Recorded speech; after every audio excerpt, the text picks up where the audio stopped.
hanya bentuknya nanti mau ini bekerja sama dengan sektor olahraga atau tidak, tetapi yang jelas pariwisata ke depan harus mengadopsi perubahan dunia saat ini.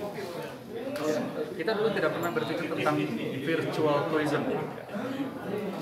Sekarang di mana-mana orang sudah mulai membuat yang namanya virtual tourism. Nah, ini kan harus kita adopsi dalam revisi undang-undang tersebut.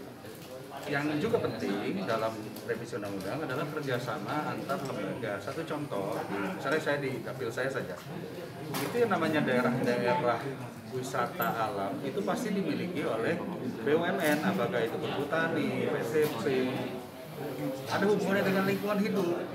Nah, sektor pariwisata itu biasanya hanya berusaha untuk destinasinya yang dipercantik, diperbagus. Tapi infrastruktur menuju ke daerah tersebut itu kadang-kadang kawasannya kawasan hutan lindung, kawasannya kawasan BUMN.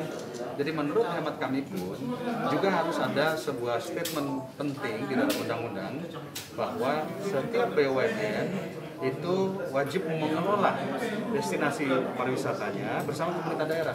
Yang terjadi sekarang sering pantat-pantatan antara pemerintah daerah dengan BUMN dalam mengelola sektor pariwisata. Ini juga menjadi hal penting. Dan kalau berbicara pariwisata, maka berbicara peran daerah. Sudah pasti peran daerah. Ada daerah yang pintar, dia menyulap gua-guanya, pantai-pantainya dengan desain kreatif, akhirnya mendatangkan pariwisata. Ada pemerintah daerah yang lebih fokus kepada membangun jalan karena itulah tuntutan pilkada. Jadi menurut saya memang perlu ada upgrading dari Kementerian Pariwisata untuk mengatakan bahwa pariwisata dan ekonomi kreatif akan menghasilkan nilai tambah, added value. Jadi nilai tambahnya atau PAD-nya bukan hanya dari tiketing masuk, tetapi dengan berkembangnya wisata, berkembang ekonomi kreatif, UKM-nya bergerak, maka terjadi nilai tambah pajak tanah, bumi dan tanah ya istilahnya tanah. Artinya daerah tersebut pasti harga tanah pun juga akan meningkat dan itu akhirnya mendapatkan pemasukan buat daerah. Tapi kalau hanya dilihat dari tiketing, kadang-kadang tiket dari destinasi wisata tersebut tidak memberikan PAD buat daerah. Itu yang banyak menyebabkan anggaran dinas pariwisata di daerah itu kecil-kecil dan mereka tidak sanggup melakukan bekerja sama dengan sektor olahraga atau tidak. Tetapi yang jelas pariwisata ke depan harus mengadopsi perubahan dunia saat ini. Kita dulu tidak pernah berpikir tentang virtual tourism. Sekarang di mana-mana orang sudah mulai membuat yang namanya virtual tourism. Nah, ini kan harus kita adopsi dalam revisi undang-undang tersebut. Yang juga penting dalam revisi undang-undang adalah kerjasama antar lembaga. Satu contoh, misalnya saya di dapil saya saja, itu yang namanya daerah-daerah wisata alam itu pasti dimiliki oleh BUMN, apakah itu Perhutani, PCP, ada hubungannya dengan lingkungan hidup. Nah, sektor pariwisata itu biasanya hanya berusaha untuk destinasinya yang dipercantik, diperbagus. Tapi infrastruktur menuju ke daerah tersebut itu kadang-kadang kawasannya kawasan hutan lindung, kawasannya kawasan BUMN. Jadi menurut hemat kami pun juga harus ada sebuah statement penting di dalam undang-undang bahwa setiap BUMN itu wajib mengelola destinasi pariwisatanya bersama pemerintah daerah. Yang terjadi sekarang sering pantat-pantatan antara pemerintah daerah dengan BUMN dalam mengelola sektor pariwisata. Ini juga menjadi hal penting. Dan kalau berbicara pariwisata, maka berbicara peran daerah. Sudah pasti peran daerah. Ada daerah yang pintar, dia menyulap gua-guanya, pantai-pantainya dengan desain kreatif, akhirnya mendatangkan pariwisata. Ada pemerintah daerah yang lebih fokus kepada membangun jalan karena itulah tuntutan pilkada. Jadi menurut saya memang perlu ada upgrading dari Kementerian Pariwisata untuk mengatakan bahwa pariwisata dan ekonomi kreatif akan menghasilkan nilai tambah, added value. Jadi nilai tambahnya atau PAD-nya bukan hanya dari tiketing masuk, tetapi dengan berkembangnya wisata, berkembang ekonomi kreatif, UKM-nya bergerak, maka terjadi nilai tambah pajak tanah, bumi dan tanah ya istilahnya tanah. Artinya daerah tersebut pasti harga tanah pun juga akan meningkat dan itu akhirnya mendapatkan pemasukan buat daerah. Tapi kalau hanya dilihat dari tiketing, kadang-kadang tiket dari destinasi wisata tersebut tidak memberikan PAD buat daerah. Itu yang banyak menyebabkan anggaran dinas pariwisata di daerah itu kecil-kecil dan mereka tidak sanggup melakukan bekerja sama dengan sektor olahraga atau tidak. Tetapi yang jelas pariwisata ke depan harus mengadopsi perubahan dunia saat ini. Kita dulu tidak pernah berpikir tentang virtual tourism.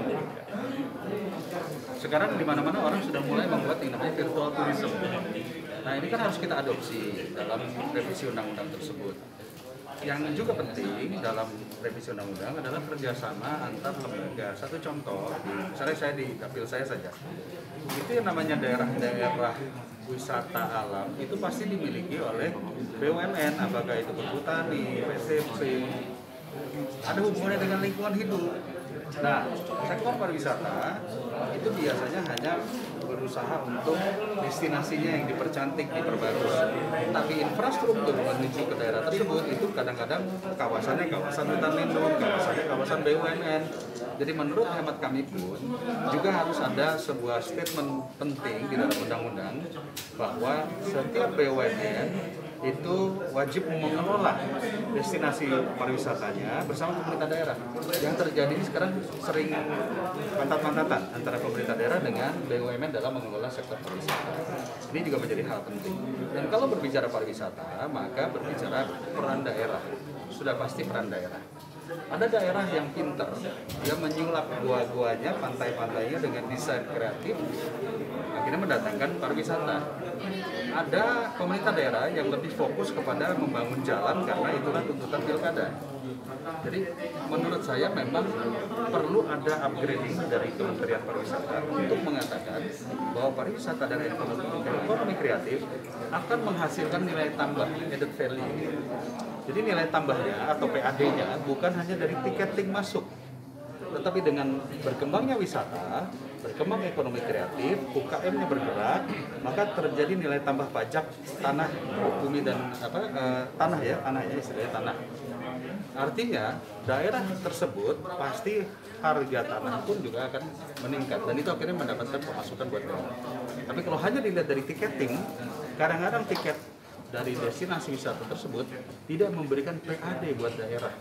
Itu yang banyak menyebabkan anggaran dinas pariwisata di daerah itu kecil-kecil dan mereka tidak sanggup lah. Itu seperti kita paham dulu di daerah pertambangan itu selalu daerah pertambangan itu umumnya daerah sekitarnya itu tidak merasakan banyak hasil daripada pertambangan. Daerah-daerah seperti kayak pembangkit listrik, bahkan daerah di sekitarnya kadang-kadang nggak kebagian listrik. Nah mungkin di dalam revisi undang-undang pariwisata kita akan menekankan faktor pemberdayaan, penguatan masyarakat dan sebagainya sehingga masyarakat itu ikut bukan hanya menjadi penonton, tetapi juga ikut merasakan dampak yang dirasakan. Dampak itu bisa pertama dampak ekonomi, kedua dampak pengembangan, dan yang ketiga adalah dampak ilmu transfer of knowledge. Itu juga terjadi. Kenapa kami katakan begitu? Kita harus belajar dari Bali. Jujur Bali memang memberikan devisa negara yang dari sektor pariwisata yang tinggi ya. Itu masyarakatnya berperan aktif sebagai penunjang pemasukan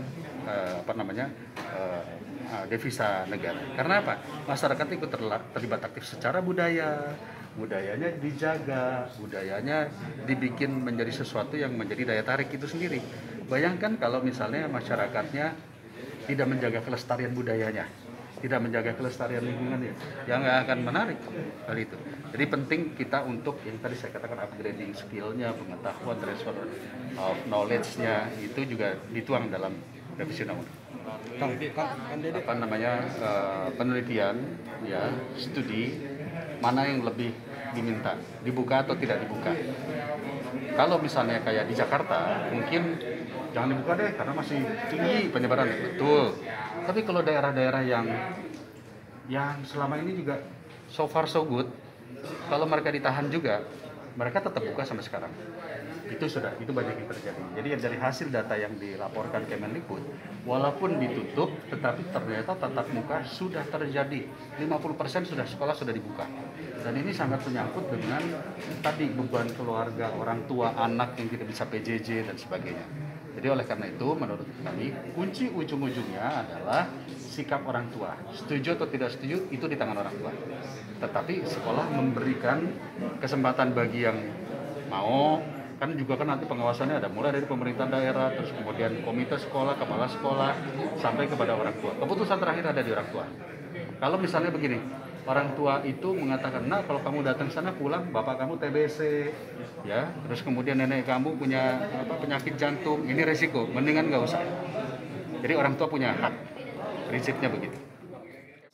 DPR, ini luar biasa sekali saya bisa hadir di sini dan saya melepaskan masker karena saya kebetulan pakai ini bukan promosi tetapi ini buat menolak katanya. Apa yang disampaikan Pak Haryanto, saya pikir tadi sudah merupakan suatu data bahwa sektor pariwisata yang paling terpuruk, betul. Terus kemudian Ibu Hetifah juga sudah menyampaikan apa yang dilakukan oleh DPR, memberikan anggaran, mendukung anggaran, termasuk juga mempromosikan, ya, membantu membuat program-program yang sesuai dengan kondisi kemarin kita tanggap darurat, seperti Balasa, ya bisa jadi pembagian sembako, tapi sudah jadi lauk kering gitu ya. Dan itu jumlahnya juga sudah cukup banyak. Tapi begini, saya mau mengambil dari sisi lain, Pak. Ternyata 7 bulan lebih kita dikurung dalam rumah, maka yang dicari pertama kali ketika bebas itu adalah wisata. Sehingga begitu kita melihat ada pembukaan daerah-daerah untuk bisa dikunjungi, itu peningkatan yang luar biasa sekali pada daerah-daerah tersebut yang kemarin selama pandemi 80% turun, tiba-tiba meningkat bisa mencapai 90% sampai 100%. Ya, kalau tidak percaya, Bapak dan Ibu silakan datang ke Bandung. Itu Jumat Sabtu Minggu semua tempat penuh. Bahkan ada satu tempat di daerah kebetulan dapil saya, itu kayak semacam cuman villa-villa di tengah hutan. Itu bookingnya 3 bulan sebelumnya, saking penuhnya, dan satu villanya itu harus bayar 5 juta. Tetapi uniknya, nah ini uniknya, kita melihat bahwa bule nggak ada atau orang asing nggak ada. Itu pun juga terjadi di Bali. Di Bali juga saat ini semua kawan-kawan di Bali mengatakan sepi, tetapi yang banyak adalah lokal atau wismus. Itu sebabnya dalam masa pandemi ini kami meminta kepada pemerintah fokus kepada wisatawan lokal.